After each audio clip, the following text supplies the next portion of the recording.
मुख्यमंत्री उद्धव ठाकरे यांनी केलेल्या घोषणेनुसार 30 सप्टेंबर 2019 पर्यंतची कर्जमाफी होणार आहे। ज्या गोरगरीब शेतकऱ्यांचे 30 सप्टेंबर 2019 पर्यंत कर्ज थकीत आहे त्या शेतकऱ्यांचं 2 लाखापर्यंतचं संपूर्ण कर्ज माफ केलं जाईल।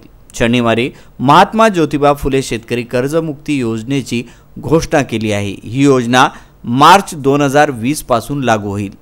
या योजनेतील पैसे थेट शेतकऱ्याच्या कर्ज खात्यात जमा होणार आहे। याला कोणत्याही अटी किंवा शर्तीचा अडथळा येणार नाही। तसेच याचा फायदा 8 लाख शेतकऱ्यांना होणार आहे असे मुख्यमंत्र्यांनी सांगितले आहे। मात्र जे शेतकरी बांधव कर्जाचा नेहमी भरणा करत आहेत त्यांना सुद्धा कर्जमुक्त करावे अशी प्रतिक्रिया शेतकऱ्यांनी दिली आहे। म्हणून जिल्ह्यातील शेतकरी वर्गाच्या चेहऱ्यावर आता आनंद झळकत आहे।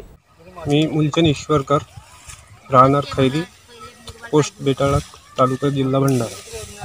काल जो नागपूरला जो शासनाने निर्णय घेतलेला आहे ते निर्णय अतिशय योग्य आहे। पण आपले जे नियमित कर्ज फेड करतात त्यांना 15 दिवसात तात्काळ मदत देऊ असं काहीतरी मुख्यमंत्री साहेबांनी बोलले, त्यांना त्यांच्यावर आम्ही थोडा समाधानी आहे। पण जे 2 लाखापर्यंत कर्ज माफ केलं आहे शेतकऱ्यांचं थकीतवाल्यांचं, तरी ते योग्य आहे असं माझे मत आहे।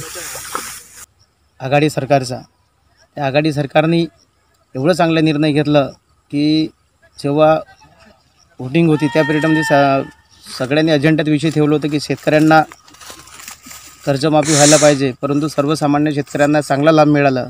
कारण की 2 लाख रुपयेच्या खालील जे कास्तकारांना कर्ज हे होतं कर्ज, त्या शेतकऱ्यांसाठी एक अतिशय योग्य निर्णय होता। दुसरा विषय, प्रफुल्लजी पटेल, आमचे नानाभाऊ पटोले यांनीसुद्धा अजेंड्यामध्ये हे विषय ठेवलं होतं की शेतकऱ्यांना कुठलं कर्जमाफ व्हायला पाहिजे आणि जो बोनसच्या स्वरूपात 2,500 रुपये बोनस आहे, म्हणजे प्रत्येक क्विंटली त्यांना 2,500 रुपये मिळायला पाहिजे, तो एक चांगला निर्णय आहे।